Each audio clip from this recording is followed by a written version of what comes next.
Episode 11 of the No Narratives podcast. I'm here with my guy K Steg. He's back.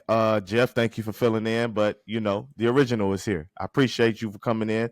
Listen, man, we have a lot of stuff going on in NBA free agency right now. It's been a madhouse. NBA free agency is always unpredictable. It's always everywhere. Paul George is now a member of the Philadelphia 76ers. Tyrese Maxey re-up with the Philadelphia 76ers. What do you think of those moves? Do you think it moves the needle for Philly at all? I just want to get right into it. Go ahead. Let's get right into it. I'm glad to be back, man. It's been a couple weeks. I love the move, personally speaking. I absolutely love the move. I think the 76ers, they needed someone else, needed someone more solidified as a star other than Joel Embiid. Tyrese Maxey burst onto the scene this year. I think this was his first All-Star year, so he kind of stepped into that limelight, especially with the injury going on to Joel Embiid. But I feel like if they really wanted to give not only Boston a run for the money, but also the likes of the Knicks, they need to give them a run for their money. I think they had to make some sort of splash in free agency, and this was that splash. This is huge. It gives them a premier, defensive wing other than what is it, Tobias Harris? I think he's still on the squad. Tobias is gone. Yeah, he's in Detroit now. Oh, is he? Okay, well, It gives them that premier, the 3-and-D wing. It gives them spacing because of Paul George's ability to hit the three, but it also gives them someone else who can handle the rock and facilitate for others. I absolutely love it. I think it's a great deal. I think it's going to affect not only going to affect the East, but it's going to affect how other players start structuring, or other teams start structuring their teams, especially playoff teams, because this gives you ball dominant guard with Tyrese Maxey, gives you Paul George on the, more than likely he'll play the three, the wing. But I think you and I talked before about positionless basketball nowadays. You don't have your generic 1, 2, 3, 4, and 5. Everybody is just kind of interchangeable, at least when you get to the 1 and 2, and then when you get to the 3 and 4, and then the 4 and 5. But for the most part, I love it. And then with Joel Embiid coming back from injury, look out for the Sixers out in the East for sure. For sure, man. I don't know. I don't know if this moves the needle for me enough. I think that Boston is still ahead of them. I think that the Knicks are still ahead of them. So they're pretty much right where they left off last season. I mean, Indiana did finish ahead of them and go to the conference finals, but I don't think that Indiana is better than Philly in a series. I don't think that the Bucks are better than Philly in a series, but who knows? But Paul George, man, like, I'm looking at what he did in the playoffs last year: 20 points per game versus Dallas, 7 rebounds, 5 assists, shot 41% from the field, 37% from three, and 84% from the line.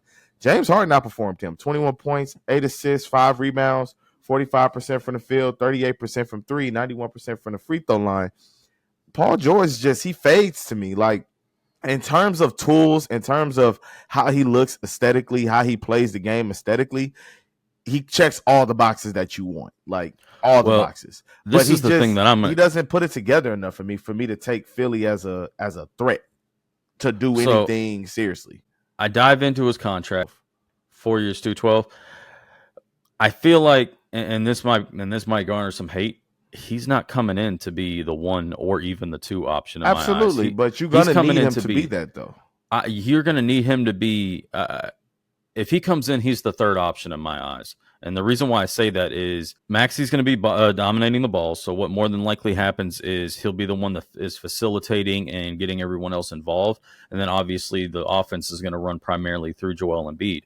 At the end of the day, how is the head coach going to run this team?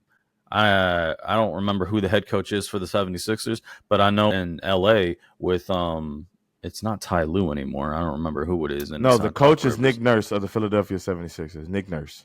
Right. So Nick Nurse was probably using him differently. I mean, I never liked No. Tyronn Lue was using him in the Clippers. Mm-hmm. And the past 2 seasons, I believe, or maybe 3 seasons, it was Ty Lue. Doc Rivers was there before Ty Lue. That's where I'm getting confused. And yes, Doc Rivers is in Philly. Then he was in Philly. Then he was in Milwaukee. Yeah. So now, Nick Nurse is in Philly. And last year, Paul George was with Tyronn Lue, and also the year prior before that. And this is the season now that he's in Philly with Nick Nurse. and Joel Okay, Embiid in that. so I think it runs down who's gonna how he utilizes him, what kind of sets they set up for him, and overall how he plays. I never liked the way the Clippers team was set up to begin with. It was I feel like they were like, we're just gonna throw a bunch of stars together and see how it works. Honestly, that's how I felt like it was. I felt like some players had good games and then some players didn't. You know, in my eyes, Harden was the same way. I think he dominated the like game 1 or game 2 of that series against Dallas, and then he cooled off dramatically like in the middle of the series, and then he kind of came alive again towards the end of the series, but really didn't. So it's just they're both hot and cold. Maybe the change in scenery, maybe being in the East will change it for him. That's where he made a name for himself with the Pacers, but I like the move. But with him being the third option, I don't know how much I appreciate, or I don't know how much I like the money for it. But I mean, hey, he got his bag. They were willing to pay for it. Actually, as a matter of fact, ex-Rockets GM Daryl Morey was willing to pay for it. So you know what, man, I like the move because of the player he is and what he's going to bring to the team. Money wise, I'm not really on board with it. But hey, if um, or I'm not on board with how much money they paid, excuse me. But hey, if the 76ers like the money, fuck it. We saw that they took care of Tyrese Maxey as well. He got Yeah. what he got 5 years, $205 million, the rookie max extension. They actually pushed his contract extension back because of the cap hold that he had. So it actually allowed them to like sign Paul George or something. It was some crazy financial maneuvering that they did. It helped them acquire Paul George in the first place. So yeah, like I said though, man, Philly, I'm just not moved. I'm not moved. I still think Boston's I'm happy. better. I think that the next. Oh yeah, well, and the thing is that you and I talked about with Boston is they've got more on the team. I think if Philly wants to be more of a respectable threat, they need to add more. I mean, I really know of is Tyrese Maxey, Paul George, and Joel Embiid, and I knew of Tobias Harris, but now he's in Detroit. It's like I don't know who else Philly is on that fans are team. happy that he's going. By the way, they I have know. Kelly Oubre. They have they picked up somebody else, man. They picked up a few good quality players, but I just don't see Philly doing enough. I just think that come postseason, Embiid's going to be hurt. Paul George is going to fade. It's going to be Tyrese Maxey out there by himself. That's what it's going to be. And then we're going to rinse and repeat. They're going to lose in the first and second round. Then we're going to rinse and repeat these same conversations next season. I just think that's how it's going to happen. I've seen this story too many times to now fall for it again. If I'm wrong, I'm wrong. We got some big time breaking news. Klay Thompson left the Golden State Warriors and is now a member, or not. It's not official yet, but he is committed to the Dallas Mavericks. Spurning Golden State. They're trying to do a sign and trade, getting the deals done as we speak. I don't know. I'm gonna go first on this one, man. I like this. Again, this is another move that I like for the Dallas Mavericks. I don't know how much better it makes them. Klay Thompson, I just think that his gravity overall is going to be it's going to help Dallas offense a lot. They like to do a lot of pick and roll, a lot of isolation, and I don't think that you're going to be able to trap Luka or Kyrie when Klay Thompson is on the court. I just don't see that being the world. If they run pick and roll and you try to come off the strong side or the weak side to come help and stop the lob, Klay Thompson is going to torch you. Like even in the down season, he averaged 18 points per game, 39% shooting from three. So I just think that Klay Thompson is he's going to help them. How much he's going to help, I'm not sure. What do you think about the signing or the move? Even though it's not official, it's being reported by everybody that is official. What do you think about the move if and when it happens? As a Rockets fan, I fucking hate it. I'm really not moved, bro. I'm really not tripping on this move, man. Yo, as a Rockets fan, I hate it just due to the fact that it's the Mavericks, and then on top of that, he's coming from the Warriors, so it's like I already fucking hate him. But and it's nothing against the guy. I think he's a nice ass guy and everything. But I mean, you played for the Warriors and you killed my Rockets for fucking 5 years, bro. But fuck you. Yeah. And then you go into the Mavericks. Fuck you. Fuck everything out of Dallas. Nah. On a serious note, I like it. Just for one thing, it gives Dallas something that they really didn't have, and that's floor spacing. It gives them floor spacing. Because like you said, if Luka and Kyrie basically ball dominating it, he's going to feast out there on the wing. You can't you can't send a help defender from his side, whether if he's on the strong or weak side. You can't send that defender to double team anyone in the post, or to double team Luka or Kyrie, or to assist on the lob, because if you do, he's more than likely going to torch you, just because. And they picked up Najee Marshall as well from the Pelicans. He's also a nice 3-and-D wing player. So that's another player. He has a little bit more dog in him than Derrick Jones too. Well, and that's the thing. Derrick Jones, he signed elsewhere. He's no longer with the Dallas Mavericks. So he went to the Clippers. I think it was 3 years, 50 something or something like that. 30, yeah. So he's gone. So that's one of those lob threats that isn't there anymore. But I mean, we saw with Dallas who they do have and who they can play with. I think PJ Washington is still there, so he ain't going anywhere. So I do know that Tim Hardaway was traded to, was it Detroit, yeah. So basketball hell, yeah. That's the equivalent for what the Cleveland Browns used to be.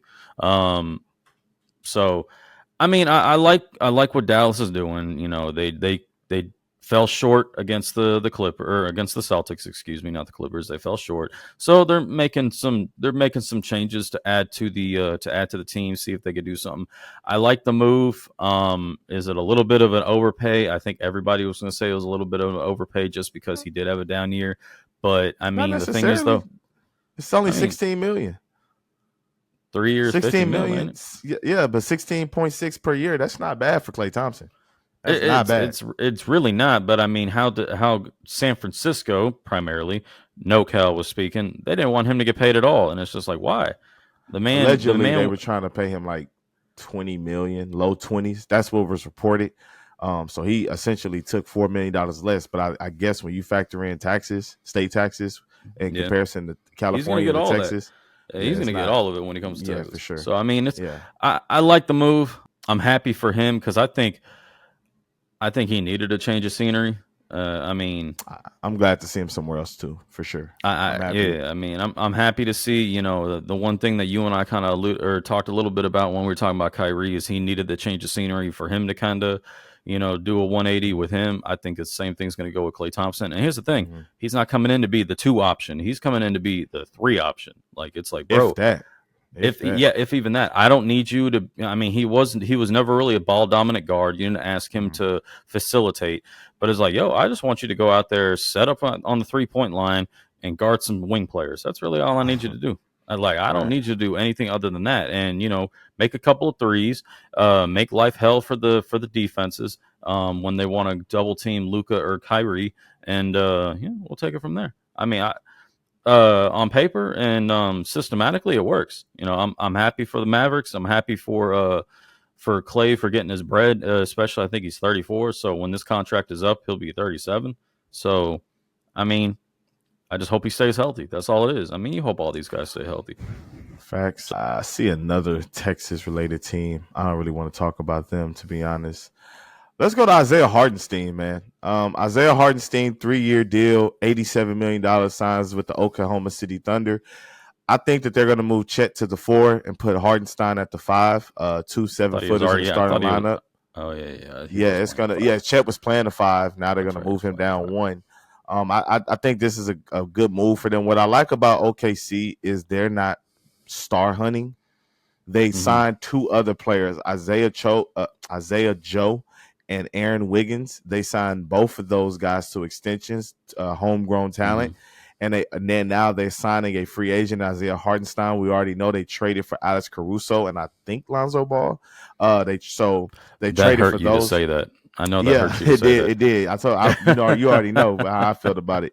But so I like how they not star chasing, man. They're not going after the Paul Georges and the Kevin Durant's of the world. They stay in the course. And you know what? And that's smart. I mean, you don't in this league, and you know, you saw it with OKC this year. Their main star, or actually, to my knowledge, their only real star was Shea. I mean, I think was it Jalen Williams? Jalen Williams, yeah. Jalen Williams kind of really progressed and got better as the year went on, and he took that natural step. But I mean, if you really look at it, the only star they got on that team is Shea. but they've got a bunch of solid, really good, like you said, homegrown talent players on that team. You got to give Sam Presti, the GM of the Oklahoma City Thunder, his flowers, because when Durant wanted out and he left, and then when Westbrook wanted out and he left, and they basically gutted that team more or less, he took every draft pick he had and turned it into something. I mean, you really got to give, and I think they still got like a shit ton of draft picks, if I'm not mistaken. Like, they do. They have like 30 combined. No, yeah, second round picks and first round picks. They got at least 30 at least. Oh yeah, they've still got talent, and I mean, even if they do decide to go start hunting, they want to trade for somebody. They've got the firepower to do it. They got picks, and I mean, they've got young players who could turn into something if they really wanted to. But they stay in the course. They're evaluating what they have and what they can go get. And even if they don't move Chet to the 4 and start Isaiah Hartenstein, I mean, that's one thing that they really didn't have when Chet went to the bench, was a solid number 2 center or a solid backup center.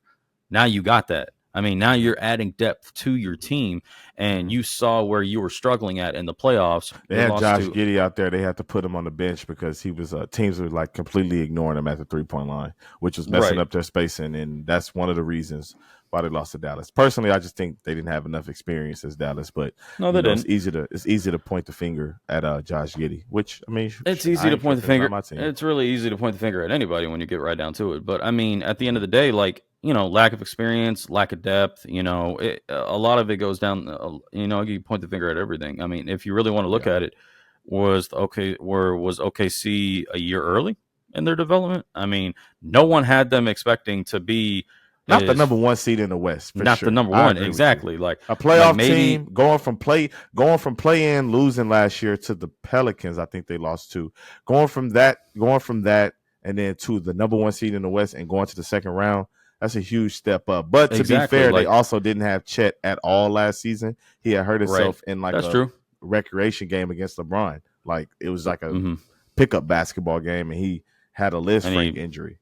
You know, it was a freak injury. And I was worried about him with that, because those Liz Frank injuries are they're not easy to bounce back from. And I think that it was full, though. I will say that. I think that they tricked. A lot of people say they're ahead of schedule. I think they're right on schedule, because I think that last year, if Chet didn't get hurt, they would have been a playoff team, not a 1 seed, but somewhere 1 through 8. Then they would have lost in the first round. Then this year would have been the next step, and then we'd have been in year 3. Now we're going into year 3 of that Chet Shea combo, Jalen Williams. So they were already there. It's just that the Chet thing kind of fooled everybody a little bit.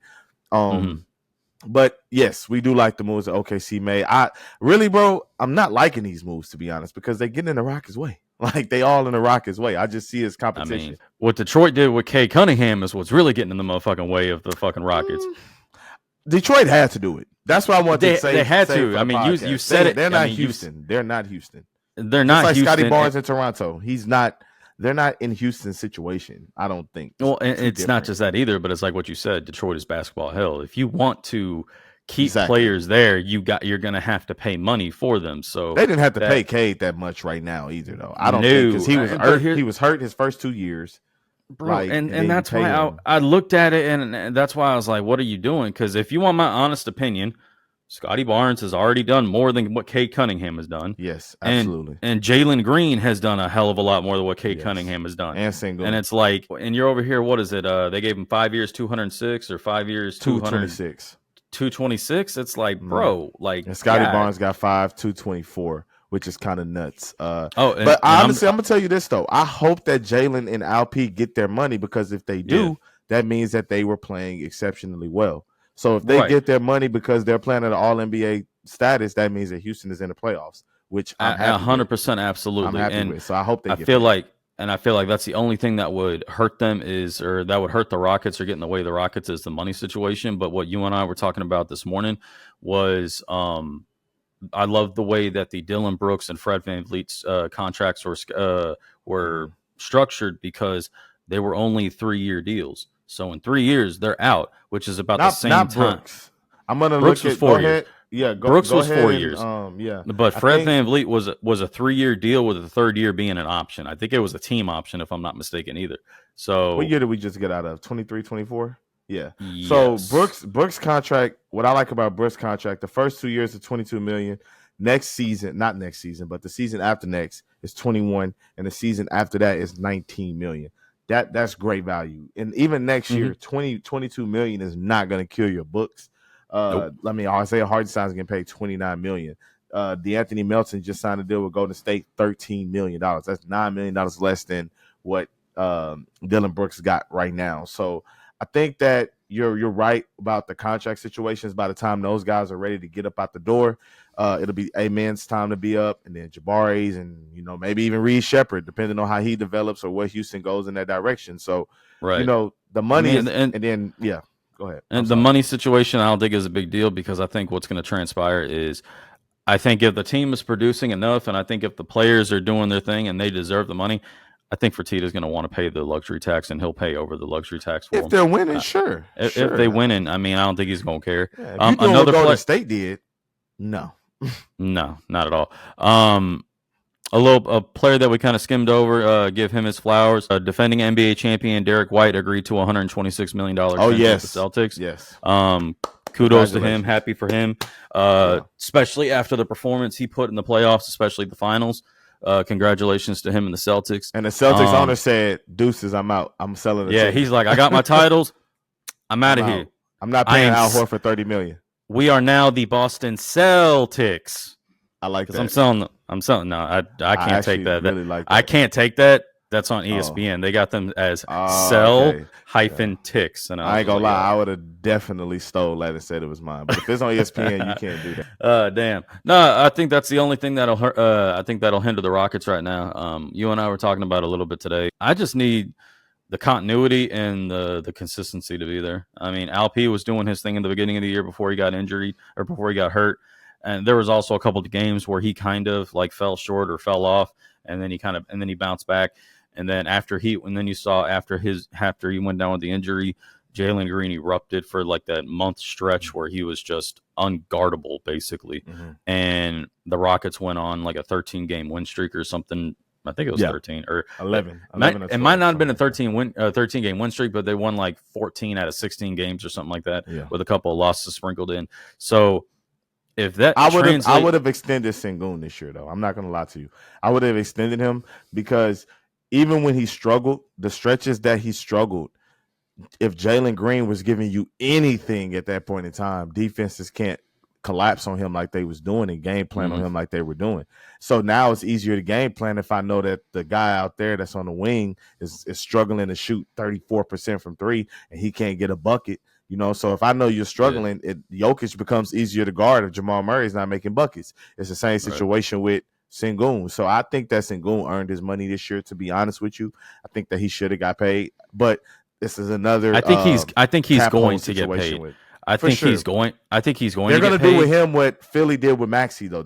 He has a cap hold that helps them in the future. So they're pushing his date back. I think it'll be the same exact thing with Jalen Green. I think the way that things are set up, the Rockets hopefully.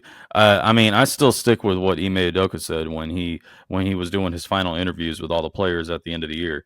And he said the only thing I told Jalen Green was start sooner. Start at the beginning of the year. yeah, for sure. Not the end of the year. For sure. So it's just like, I mean, because if you really look at what transpired for the Rockets this year is they just got off to a slow start. They didn't get their first road win until like halfway through the season. I mean, it's like that's insane. I mean, honestly, you don't. They were I think they were definitely a winning team at home. I think they won like at one point they were pretty dominant at home, and then they kind of had a stretch where they kind of started losing. But that's a good point. I forgot about the road win stuff. I did forget about that. I mean, honestly, if they just run before they did, if they won 5 more games on the road, we're talking about a playoff team, not even a play-in team. We're talking about a playoff team. Yeah, so it's like, and if you don't have Tari Eason missed 60 games, Sengun missed 20 games, all these other guys get missing 30 games. He missed the start of the season with his ankle injury, and then he was sick or something like that. So and then Cam Whitmore missed some games halfway through with a knee injury towards the end of the year. Streak. Yeah, it's just like, I mean, injuries are part of the game, and you hate to see it. You hate to see it to these players, these kids who are out there trying to fight for fight for their right to play and whatnot. I mean, obviously play time is hard to come by, but I mean, it's part of the game, and it goes across all sports. So, but I mean, I like where the Rockets are at. A lot of people were kind of giving them that parallel. Well, like, are they going to make the OKC jump? They were a 41-41 team this year. Are they going to be a playoff team next year? I think they have the ability to be a playoff team. I need to see how the players, what they put in during the offseason, and take that next step for next year. So last year, the Thunder were 40-42. Houston was 41-41. So they were already better than them by 2%. So they were a 500 team. And of course, like I said, the Thunder were missing Chet. And then the Thunder next year won 17 more games. So it's not beyond the realm of possibility that Houston can make that same jump. I think what Houston, I think what the younger, I mean, and that's the thing that we got to take into consideration with these guys. Everyone wants to talk about, the veteran leadership of Van Vliet and Dillon Brooks, but when you look at it, your horses are still your young guys who are like 22 years old. Like they're for sure. I mean, it's they're just young. Like they're young. They're young. And Shea has a jump on Jalen and Sengun. He has like a 2-year jump. He was drafted a 3-year jump. He was drafted in 2018 in the Luka exactly. draft. So he's. Yeah. I mean, and that's where you got to take it. I think these young guys, they needed to see it on the floor. They needed to see what they're capable of doing at a high level. And I think that confidence is starting to grow. And I think that consistency is going to be there. I just want to see if my biggest thing for next year is I know what Jalen Green can do, and I know what Al P can do.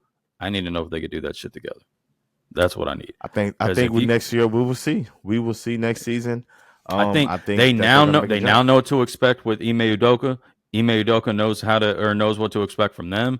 There's not that learning curve anymore. Like the expectations of how he coaches and how they play is there. Now it's up to them to figure out how to put it all together. I'm excited for it. I really am. Hopefully this time next year, well, no, maybe 6 months from now, 7 months from now, when you and I are talking about stuff, we're talking about how the Houston Rockets are in the thick of it. But yeah, man. Hey, man. Monday games. Episode 11 is concluded, man. Kyle, thank you. Give me some dice. I'm gonna throw that snake eyes, baby. Hey, I know you're gonna work on something. I'm gonna work on editing the video. 34 minutes. Wow, it's gonna be crazy. But hey, it's worth it. Bro. It'll be out. But hey, thank you for watching, y'all. This has been a good episode. Please like and subscribe. Leave comments below. Let us know if y'all agree with everything. And we out. Bam.